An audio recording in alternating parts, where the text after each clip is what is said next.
Alors, à la lecture du titre «L'histoire est à moi», j'ai tout de suite pensé à l'ouvrage aux éditions du Regard que vous aviez dirigé, euh, qui s'appelait donc 1989, qui était sorti fin 95, je crois.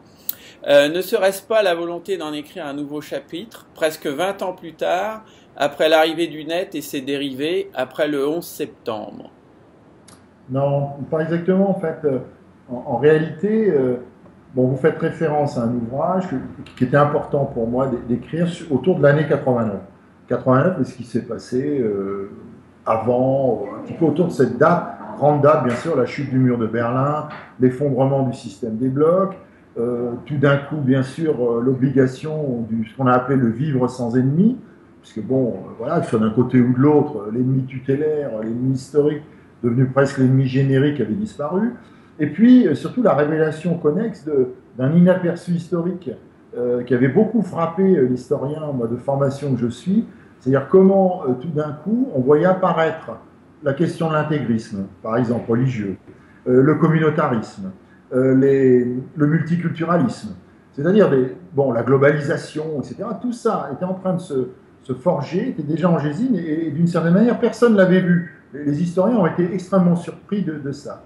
Alors, en ce qui concerne l'exposition du printemps de septembre à Toulouse, que j'ai appelé «L'histoire est à moi», c'est pas vraiment un nouveau chapitre, parce qu'il s'agit ici de présenter d'abord et avant tout comment les artistes aujourd'hui, entre 2000, disons, et 2012, considèrent le fait historique. Est-ce qu'ils s'en servent? Est-ce que l'histoire les intéresse? Bon, une fois qu'un tri est effectué parmi un grand nombre d'artistes contemporains, je choisis quelques-uns de ceux qui utilisent l'histoire comme une sorte de prétexte à la création.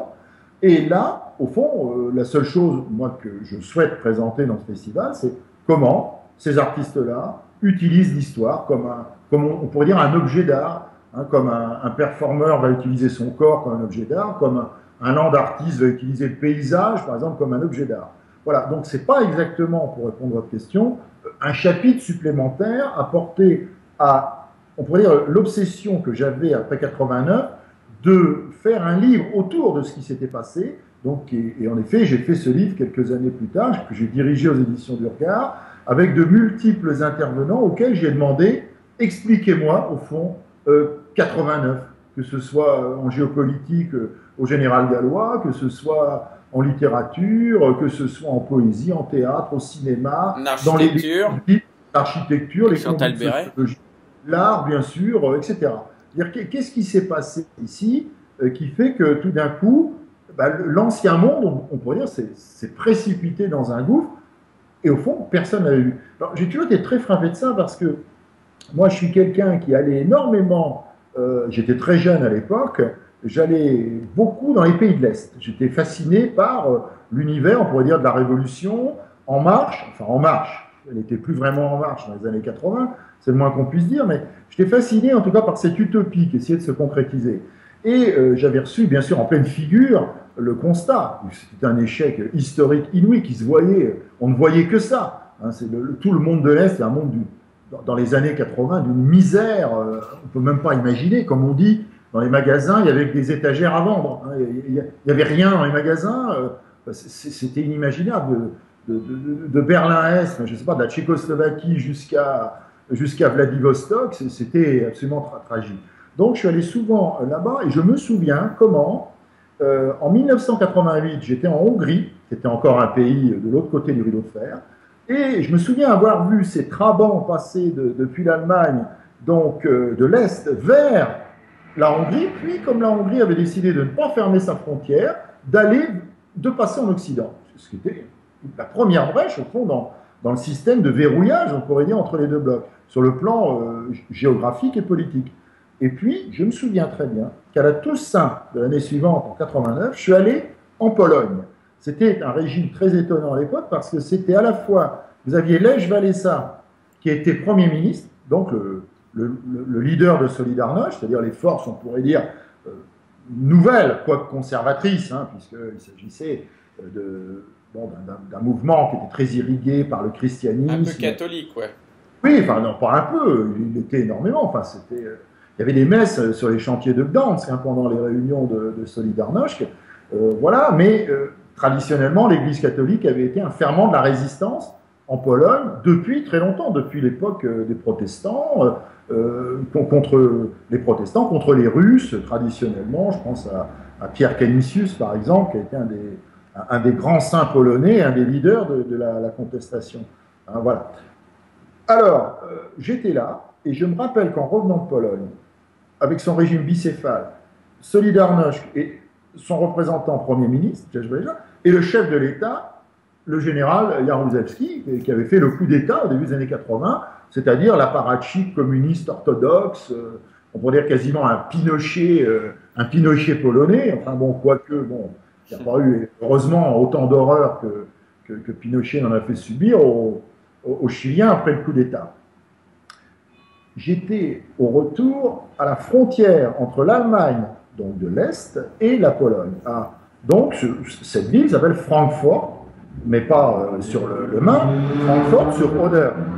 Et j'attendais dans la voiture, on était dans une voiture ouverte à quelques-uns, et on écoutait la radio locale, enfin, nationale en l'occurrence, qui était la radio allemande. Et on a entendu le discours d'Egon Krenz. Le discours d'Egon Krenz, c'était le discours du dirigeant de l'Allemagne de l'Est à cette époque-là, de transition, après Honecker, donc c'était l'apparatchik pro-Moscou, hein, bien sûr. Et on a ouvert les fenêtres et on a monté le son. Et on a vu tous les gens qui attendaient. Il y avait évidemment une queue énorme, comme toujours, au contrôle soviétique, y compris, enfin de type soviétique, y compris dans l'Union soviétique et ses satellites, hein, dans cette sphère-là.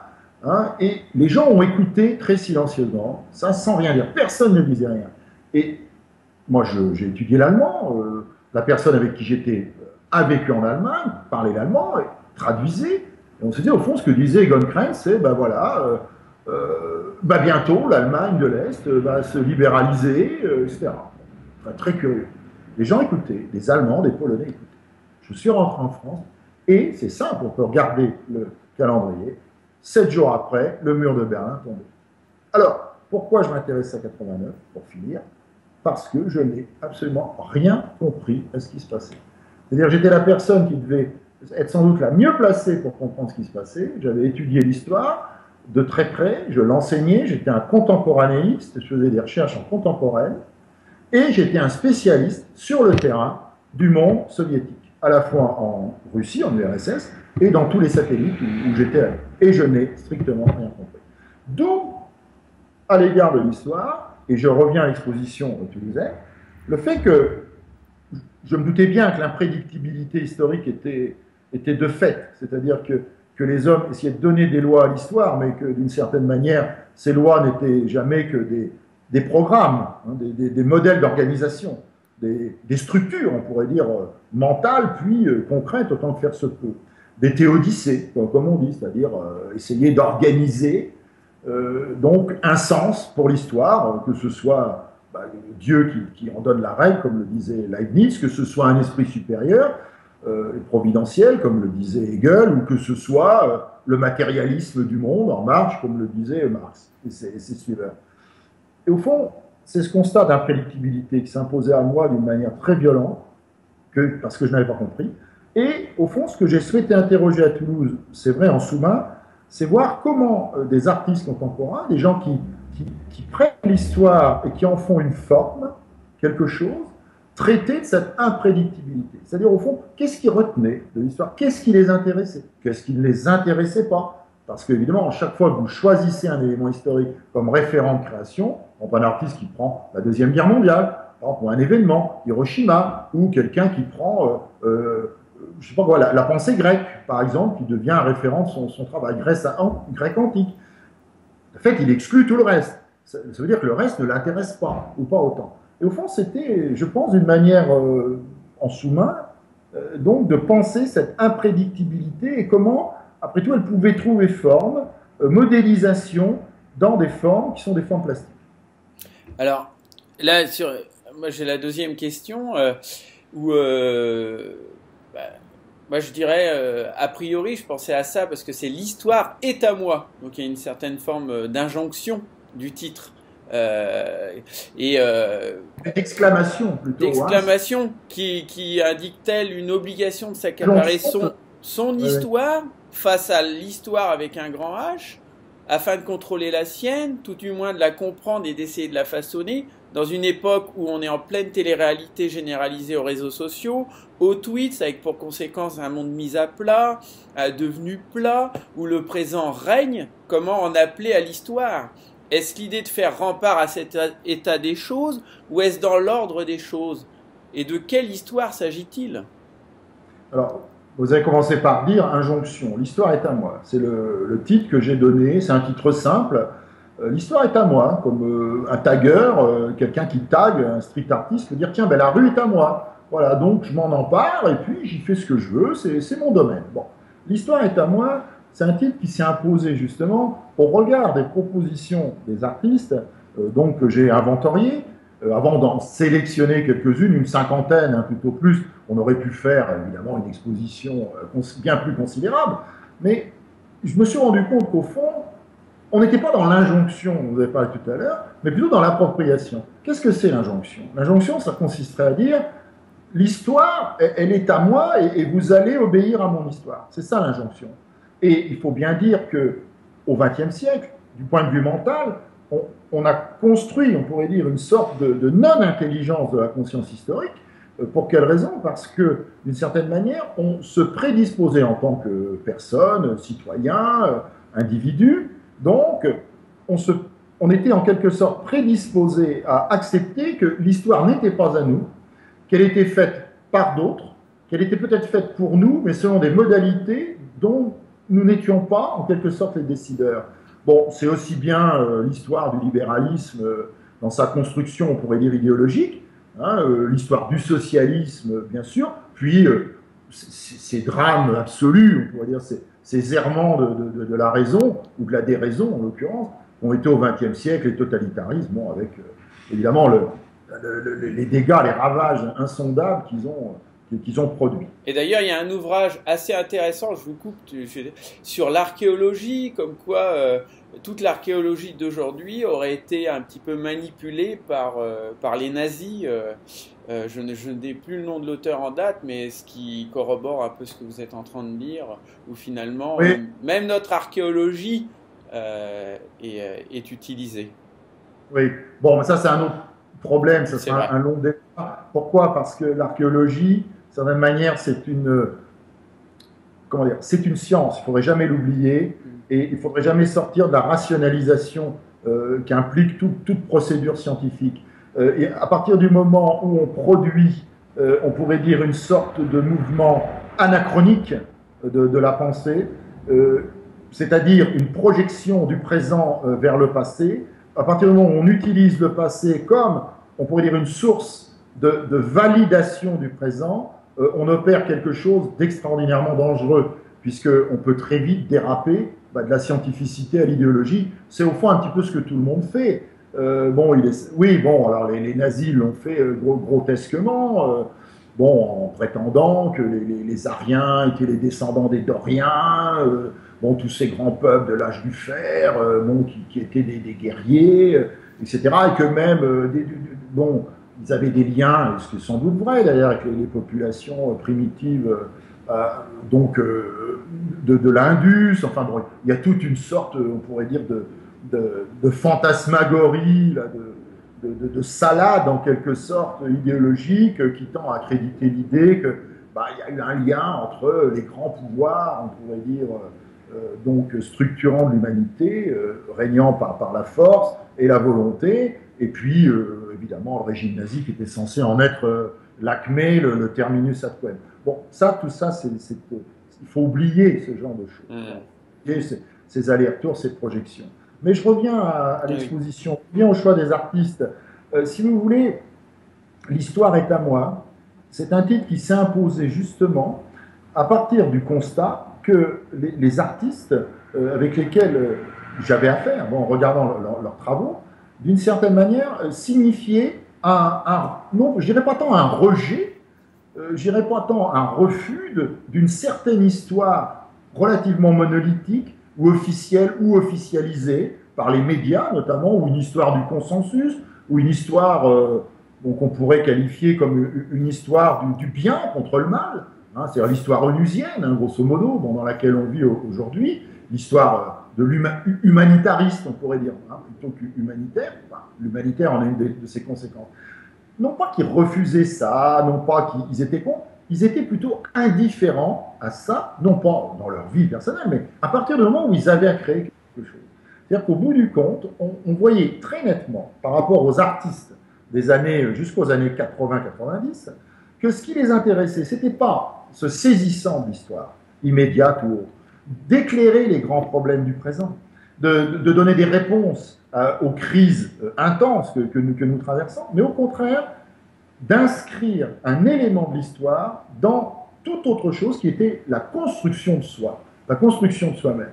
On a affaire aujourd'hui à des procédures idiosyncrasiques qui m'ont beaucoup interrogé, d'une certaine façon, au point que j'en ai parlé avec Jean-Paul Hamelin, qui avait été en 1997 au Centre Pompidou à Paris, le commissaire général de l'exposition Face à l'Histoire.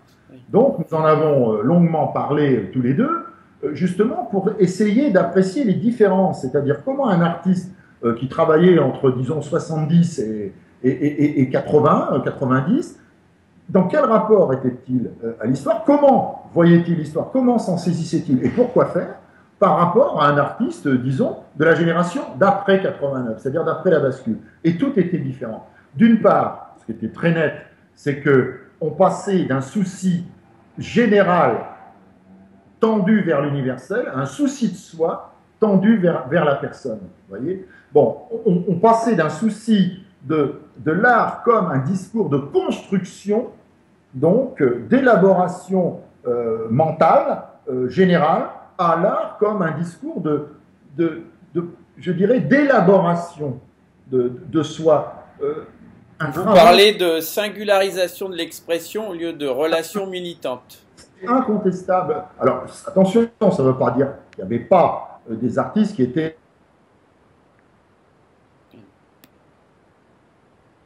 Il suffit de regarder le catalogue de Face à l'Histoire. On voit très bien que les artistes parlent essentiellement de problèmes qui sont leurs problèmes, donc tels qu'ils sont vécus au moment les grands problèmes historiques. Ils vont parler du Vietnam, ils parlent de la guerre des blocs, ils parlent d'Hiroshima, de la question de l'atome. Bon, ils parlent des non-alignés, de l'exploitation du Sud par le Nord, de l'émergence du tiers-monde.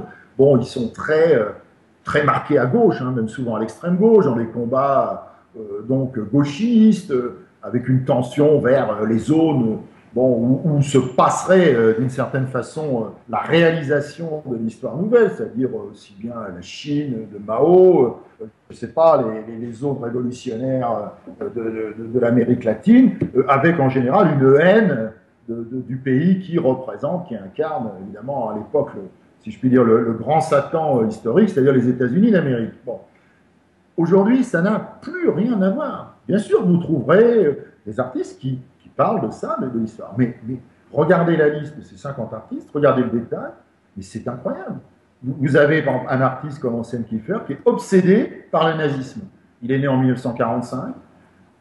Il se dit, qu'est-ce que c'est qu'être un nazi? Comment est-ce qu'on incarne le nazisme en soi dans son propre corps? Et toute son œuvre va consister à chercher comment on peut nier toute la culture occidentale, européenne, humaniste, donc en se fabriquant un autre corps.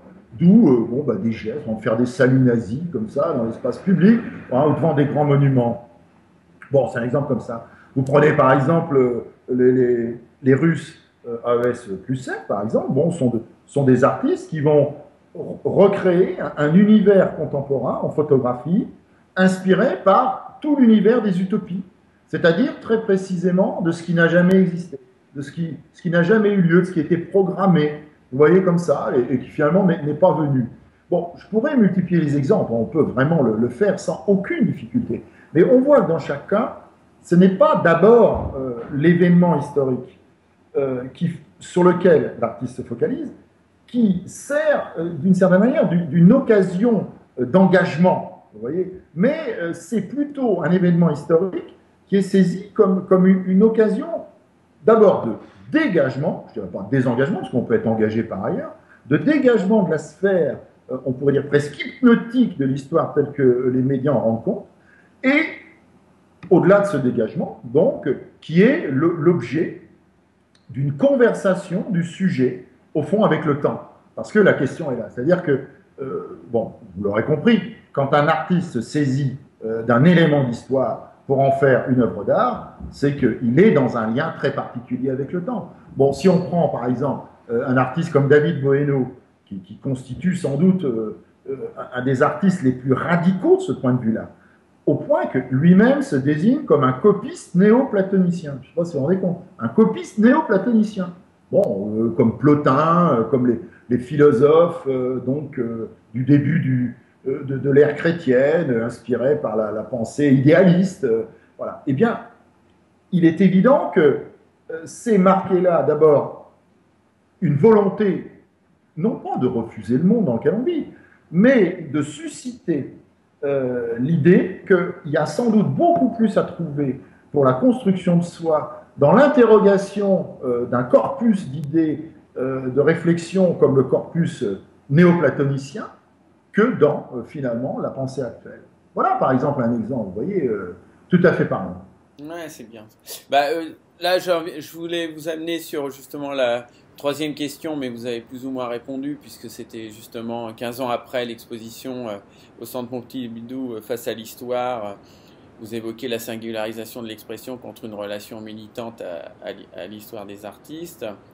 Alors, la question c'est, est-ce le signe du détournement par les artistes de cette mode de rendre public nos vies privées ou une simple continuité de ce qu'ont toujours fait les artistes finalement, parler d'eux face à leur environnement premier ou d'une manière plus grandiloquente ou plus intime, l'intime dans l'art, le doute. Est-ce que finalement on n'en serait pas là aujourd'hui? Est-ce que c'est pas lié quand même à l'arrivée quand même on va dire que c'est la mise à mort d'un académisme, en fait, qui a toujours voulu, enfin pas toujours, mais au moins depuis le XVIIe siècle, qu'il y ait des hiérarchies dans, on pourrait dire, l'élaboration d'un univers artistique, et que dans cette hiérarchie, notamment, la peinture d'histoire, ce qu'on appelle la peinture d'histoire, est une importance capitale. Bon, vous savez que dans ce qu'on appelle le système des beaux-arts, tel qu'il est défini, au moment où on met en place l'académisme, en particulier en France, mais pas seulement, en Italie, bien sûr. Ouais, il y a la pyramide des arts d'Hegel, là. Oui, mais bien avant, bien avant Hegel, parce que Hegel écrit l'esthétique en 1800. Ouais, bon, c'est un cours hein, il donne à Berlin, il donne ce cours à l'Université de Berlin autour de 1800. Donc bon, tout ça est codifié bien avant. Si on pense que en 1650, l'Académie française était déjà créée, si vous voulez. Donc c'est très très long. On pourrait dire une maturation, mais qui s'est faite bien avant, bien avant Hegel. Ça veut dire quoi? Bon, on va dire qu'il y a un grand art, l'architecture. Pourquoi? Parce que c'est celui dans lequel le pouvoir s'incarne le mieux, bon, évidemment. Et puis, dans les autres formes de grand art, il y a bien sûr la peinture d'histoire. Pourquoi? Parce que c'est à travers la peinture d'histoire qu'on peut faire valoir, on pourrait dire, la construction mythologique, mythographique d'un pouvoir, et en particulier du pouvoir d'État, s'agissant de ces grands États qui se construisent alors, dont la France est le modèle d'ailleurs européen, à cette époque-là, avec l'Angleterre d'ailleurs, hein, il faut bien le dire, depuis les Normands, notamment depuis Guillaume le Conquérant, ces grands États qui ont besoin d'une ressource idéologique plastique pour cautionner en quelque sorte ce qu'ils sont. Bon, peinture d'histoire, Lebrun, la Galerie des Glaces par exemple. Hein, voilà, alors là, vous avez Louis XIV, représenté parfois comme Alexandre le Grand, dans tous les actes de son triomphe militaire, en train de soumettre l'Alsace, etc. Bon. Alors la peinture d'histoire, si vous voulez, a dégradé, d'une certaine manière, le rapport que l'artiste avait naturellement à l'histoire et au temps, c'est-à-dire au temps vécu, au temps concret, au temps dont on vient. Hein, c'est parce que l'histoire, c'est ça, d'une certaine manière. Bon. Et donc, ce qui a fini par prévaloir dans la peinture d'histoire, c'est, on pourrait dire, une hypertrophie de la thèse d'Hérodote, hein, le grand fondateur de l'histoire du ton, 5e siècle avant notre ère, qui écrit ce livre qui s'appelle Histoire, bon, qu'on peut traduire par enquête, hein, une sorte d'enquête, mais au fond, la thèse, une des thèses principales, consiste à dire, au fond, la vocation de l'histoire, c'est de produire du mémorable, c'est-à-dire des choses dont on doit se rappeler, que les hommes ne doivent pas oublier. Bon, il y a l'anecdote, l'anecdotique, et il y a le mémorable. Donc, le peintre d'histoire, c'est celui qui, traditionnellement, va hypertrophier son propos selon la logique de l'impératif du mémorable. C'est-à-dire qu'il faut qu'on se rappelle de choses. Et donc la peinture, la grande sculpture aussi, équestre, etc., des princes, va jouer ce rôle-là. Il s'agit d'une dénaturation, incontestablement, dans la mesure où ce qui est interdit dorénavant à la personne, à l'artiste, qui s'est autonomisé, qui n'est plus un artisan à partir de la Renaissance, en tout cas qui l'est de moins en moins, tendanciellement, qui a de plus en plus le désir d'exprimer un univers singulier, comme vont le montrer avec éclat les artistes de la modernité, à partir du début, même déjà de la fin du XVIIIe siècle. Je pense aux artistes romantiques, je pense à des artistes comme Valenciennes, enfin bon, qui devraient être évidemment beaucoup plus importants qu'ils ne sont. Ce que je veux dire, c'est que la dénaturation, elle se fait dans le rapport que quelqu'un peut avoir à l'histoire, en ce sens qu'il y a comme une obligation de toujours représenter de grands événements politiques, grands événements militaires, bon, grands événements symboliques. Hein, voilà, c'est très visible quand, par exemple, en France, au moment de la Révolution française radicale et après la proclamation de la République en septembre 1792, finalement les dirigeants français, les révolutionnaires, se rendent compte, les conventionnels, que non seulement il faut refaire toute la Constitution, parce qu'il n'y a plus de roi, on va l'exécuter en janvier 1995, mais aussi il faut absolument tout changer symboliquement parce qu'on ne veut plus de lieux avec des noms qui commencent par saint ceci ou saint cela, on ne veut plus d'aristocratie, on ne veut plus d'image de la religion pour fonder le pouvoir, de l'aristocratie et des princes pour fonder la légitimité du pouvoir. Il faut tout recommencer. Et c'est là que, par exemple, le travail de quelqu'un comme David est intéressant. Bon, il vous fait Marat assassiné ou le serment du jeu de paume, et immédiatement, vous avez un très grand nombre d'artistes qui recopient Marat assassiné, le serment du jeu de paume, puis on va en installer un petit peu partout. Ils vous font des cultes spécifiques, ils vous font des poèmes civiques, ils modifient complètement la symbolique. Bon, ça, c'est extrêmement intéressant. Ce que je veux dire, c'est que, et là, je reviens à la renaturation du rapport entre l'individu et l'histoire, à partir du moment où on évacue enfin cet impératif qui veut que, quand on parle de l'histoire, on en passe par le monumental, le magnifique, le magnificent. Le monument, oui. Pour dire, à la limite, l'extraordinaire, légitimement, eh bien, ce qui se passe, c'est qu'on en revient au rapport individuel. Et ça devient absolument tout autre chose. Et c'est en cela que les artistes d'aujourd'hui, d'une certaine manière, ont mis leur rapport à l'histoire à un même degré, au fond, d'importance que le rapport qu'un artiste, comme je disais, performeur, peut avoir à son propre corps, qu'un artiste technologique peut avoir, par exemple, à l'Internet, au principe d'appropriation, au sampling, etc. D'accord. Et alors là, je voudrais un petit peu vous interroger sur, parce que je considère que vous avez une double casquette, hein, vous êtes à la fois historien d'histoire contemporaine et critique d'art, et même historien de l'art, on va dire. Alors comment faites-vous? Je suis essentiellement historien de l'art. C'est mon métier. C'est ce que j'enseigne maintenant. C'est vrai, mais vous avez aussi une, est-ce que je sache, je crois que vous avez aussi travaillé beaucoup sur l'histoire contemporaine, comme vous le disiez tout à l'heure par rapport, voilà. J'ai fait des recherches, même l'histoire médiévale, l'histoire russe médiévale. Voilà. Donc alors comment l'histoire coloniale française. Voilà. Alors comment faites-vous dans vos choix esthétiques et par rapport à un thème comme celui-ci, n'avez-vous pas peur d'être trop illustratif? Quels ont été vos critères dans les choix des œuvres et des artistes? Est-ce d'abord un objet, une installation, ou plus globalement une démarche artistique, une vie d'artiste? Comment vous avez fonctionné un petit peu? Moi, je pense que vous avez donné la réponse. Vie d'artiste, oui, c'est ça. C'est-à-dire que d'abord, moi, je n'ai aucun préjugé, étant bien de ma génération, quant à faire prévaloir tel ou tel type de médium artistique contre un autre ou plus qu'un autre. Bon, aujourd'hui, les artistes font flèche de tout bois. Il y a des dessinateurs, des graveurs, des peintres, des vidéastes, des cinéastes d'exposition, des performeurs, des photographes, plasticiens. Bon, absolument tout ça, des installationnistes, des gens qui travaillent dans l'espace public. Vous trouverez de tout ça dans l'exposition. Mon problème n'est pas là. Absolument aucun critère d'âge non plus, ça ne m'intéresse pas. Bon, parce que je Par suis rapport quelqu'un. au marché, Oui, oui, au enfin, marché de l'art, les galeries, tout ça. totale indifférence à ça, au jeunisme également, à plus forte raison, à l'artiste émergent. Vous savez, il y a des artistes qui n'en finissent pas d'émerger tout le temps, et quand enfin on croit qu'ils émergent, ils ont déjà disparu. Enfin, tout ça est très, très, très problématique. On laisse ça. Cette question-là ne m'intéresse pas. Voilà. Non, ce qui m'a intéressé, c'est ce que vous avez dit. C'est-à-dire qu'en réalité, c'est la question de la vie. Parce que moi, je suis de ces gens qui abordent l'art non pas en fonction d'un médium, c'est-à-dire tel artiste, il est peintre, forcément plus intéressant, tel autre, s'il est photographe, non pas du tout en fonction de la thématique, tel artiste est plus intéressant s'il parle des fleurs que celui-là qui parle des grenouilles, par exemple. Bon, ça ne m'intéresse pas. Les artistes plasticiens aujourd'hui sont entrés dans un processus, on pourrait dire, de représentation totale du monde.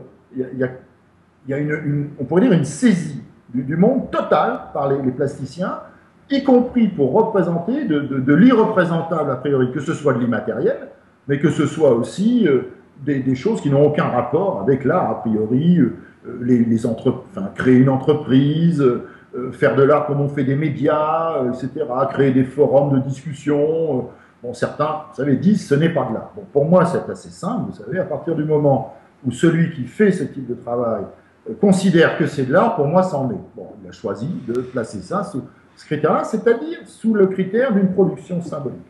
Et donc, ce qui m'a, moi, intéressé, c'est d'abord de montrer que dans cet enjeu-là, qui consiste à produire du symbolique, donc à partir du monde dans lequel on vit, et de ce qu'est ce monde, qui est un immense acquis, avant d'être une promesse, puisque jusqu'à la nouvelle ordre, le futur n'a pas encore eu lieu. Par contre, le passé a eu lieu. Bon, dans ce rapport très complexe à cette masse, si vous voulez, dans laquelle on est saisi du simple fait d'y vivre, et que l'on doit bien saisir pour, au fond, y positionner son propre corps, sa propre place, eh bien, comment les artistes opèrent-ils?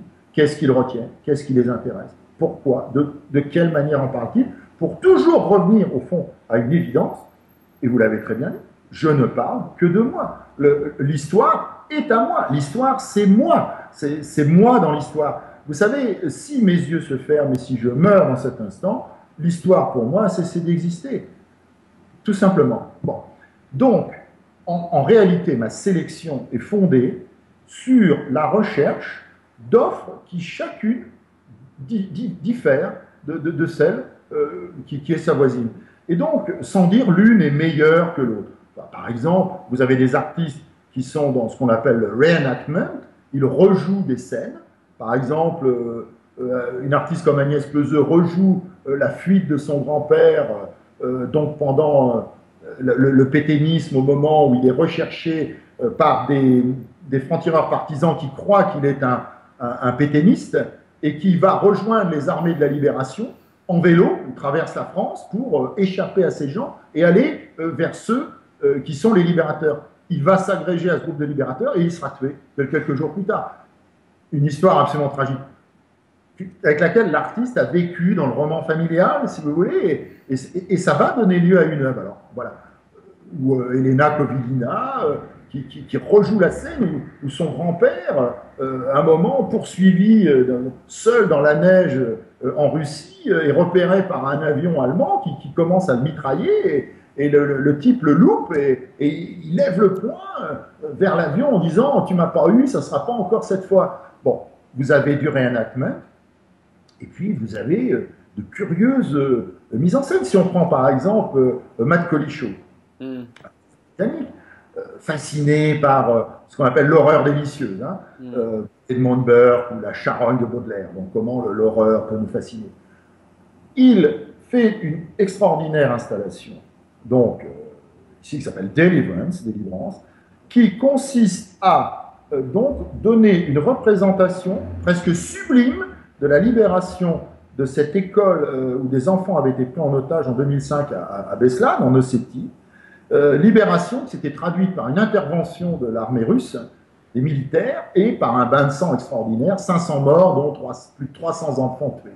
Et donc, beaucoup de photos ont été prises, des films, des images, et Matt Colichaud ressort ces images d'archives, les fait rejouer par des femmes et des enfants, et projette dans une sorte d'immense kaléidoscope visuel, quasiment hypnotique, ces images comme ça qui apparaissent, disparaissent, et qui doivent une grande partie de leur existence physique à la persistance rétinienne. Et il crée une sorte de théâtre de l'horreur délicieuse ici, mais qui non seulement, évidemment, nous révulse, parce qu'on se dit, c'est faire, évidemment, du grand art, du sublime avec de l'horreur, donc c'est effectivement quelque chose qui, moralement, peut être contesté, mais qui nous fascine parce que c'est réellement magnétique, parce que ça nous renvoie à tout un vocabulaire, des mises en scène de la souffrance corporelle, les pietas, par exemple, tout cet univers-là. Donc vous voyez, je vais donner quelques exemples, je pourrais vous en donner une quarantaine d'autres, même un peu plus, qui vous montreraient que chaque fois, il y a une saisie de l'histoire qui est différente. Je ne sais pas si vous connaissez cette... Et qu'exprimer cette espèce de malaise qu'il a toujours. C'est un artiste, on le connaît bien, il est fasciné par le sublime et par l'horreur de manière identique. Vous avez d'autres exemples un petit peu par rapport aux genres qui sont le reenactment, rejouer comme ça l'horreur. Il y a d'autres. Il y a Christophe Dragueur, je crois, dans l'expo. Oui, il y a aussi des reconstitutions, mais parodiques, voilà. Avec distance, comme chez Dragueur. Il y a aussi un curieux travail qui peut consister à remonter le temps.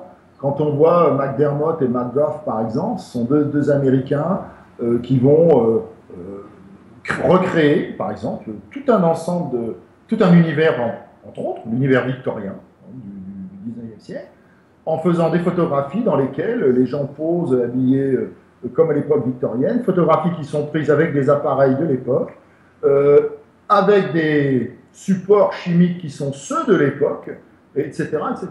Bon, voilà un exemple parmi beaucoup d'autres. Pierre et Gilles, eux, vont utiliser pour leurs portraits des figures historiques. Vous voyez, ils vont prendre une Jeanne d'Arc, par exemple, un Léonidas. Donc, il y a une espèce de retour comme ça de l'histoire dans le présent de leur travail. Bon, même un photographe français comme Gérard Rancinan, est quelqu'un qui a commencé comme reporter, et aujourd'hui, c'est quelqu'un qui fait des photographies à partir de grandes icônes historiques, le radeau de la Méduse, par exemple, des scènes qui ont réellement existé, qui ont été elles-mêmes représentées. Bon, moi, je crois le mieux, c'est déjà d'aller voir l'exposition, du 28 septembre au 21 octobre 2012, assez peu de temps. Il y a un site, www.printemps-de-septembre.org, je crois, ou .com. Et puis, il y a aussi un catalogue, il est déjà sorti en amont de l'exposition. Il est déjà prêt, avec des fiches publiées par les éditions BDL et Lamette. Voilà, et je pense qu'on aura ici une idée, disons, insuffisante, j'assume. Ce n'est pas du tout une exposition exhaustive, il s'agit simplement, on aura une idée d'un certain type d'approche, de saisie, on pourrait dire, de l'histoire et du problème, du rapport que l'on entretient soi-même au temps vécu. Alors, juste pour terminer, moi j'avais une dernière question quand même, parce que j'ai lu l'excellent entretien justement que vous faites avec Laurence Bertrand d'Orléac dans le catalogue de l'exposition, et justement, à la lecture de cet entretien, je me dis que c'est... Alors vous allez me dire, oui, le Printemps de septembre, c'est un festival de création contemporaine, mais je regrette qu'il n'y ait pas, a priori, la fameuse toile d'Autodix où on voit les vaches qui paissent dans une campagne alors qu'il y a la montée du nazisme. Et je sais que c'est... C'est ce que je dis souvent, c'est-à-dire que le fait de... Bon, il faut lever un malentendu. Il est évident que toute œuvre d'art est un autoportrait. Donc, de toute façon, l'art ne parle ni de la politique, ni de l'histoire, ni des petites fleurs, des petits oiseaux ou du paysage. L'art parle tout simplement d'un créateur particulier. Bon, c'est pour ça que moi je suis très attaché à la figure de l'artiste, comme le disait un petit peu Bachelard, enfin il le disait d'ailleurs quand il emploie ce terme de solitude organisatrice. Bon, je suis très très attaché à ça. Pour moi, je pars toujours de l'artiste avant de partir de l'idéologie, avant de partir du formalisme, qui ont leur rôle, évidemment. Il y a des œuvres qui sont totalement formaliste. À partir du moment où une œuvre est écrite selon des critères qui sont suivis scrupuleusement, je pense au conte, par exemple au conte de fées, bon là, le formalisme est important. Mais quand il s'agit d'une création qui se veut autonome, donc affirmative d'un soi, pour moi, ça n'a aucune valeur.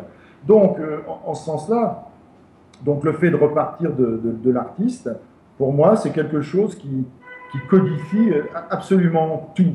Et s'agissant de Autodix, dont vous parlez, je le dis souvent, c'est souvent un exemple que je prends, je dis souvent, vous savez, Autodix, cet expressionniste allemand très orgueilleux, qui avant la Première Guerre mondiale peut se représenter dans ce très très fier, arrogant et orgueilleux autoportrait à l'œillet, où il imite en fait son grand inspirateur historique en Allemagne, qui est le maître de Nuremberg, qui est Albrecht Dürer, hein, qui lui-même s'était représenté comme le Christ, hein, d'une certaine manière, autour de 1510. Le même Autodix, saisi par la guerre, la fureur de la guerre, est celui qui va peindre le triptyque La guerre, qui va peindre un autoportrait de lui-même peu de temps après la guerre en Jacques l'Éventreur, avec une grossièreté incroyable. Et le même Autodix, engagé du côté des forces de progrès au moment de la montée, de la création de la République de Weimar, donc en 1919, le même Dix, dans les années 30, après que Hitler a pris le pouvoir le 30 janvier 1933, après que Hitler ait dissous le Reichstag, après que Hitler ait dissous la fonction de président de la République à la mort d'Hindenburg en 1935, s'arrogeant les pleins pouvoirs et le titre de Führer, eh bien le même Autodix s'est retiré à la campagne et il peint des vaches dans un pré. Alors, bien sûr, on peut dire c'est une peinture de paysage. Moi, je dis c'est aussi une peinture d'histoire. C'est tout simplement la peinture de quelqu'un qui ne peut plus lutter, qui n'a plus la force de lutter. Hein, c'est une sorte, non pas d'adieu à l'histoire, c'est une sorte de sélection presque arcadienne, ici, d'un modèle d'histoire qui ne peut plus avoir cours et qui est celui des gens qui ne peuvent affronter l'horreur nazie. Voilà. Certains partiront, s'exileront, et puis d'autres prendront cette position-là. Très bien. Eh ben, on va finir là-dessus. Je vous remercie bien, Paul Ardenne. Et Merci. donc, tous à Toulouse à partir de la fin du mois. Voilà. Au revoir. Très bien. Bonne visite.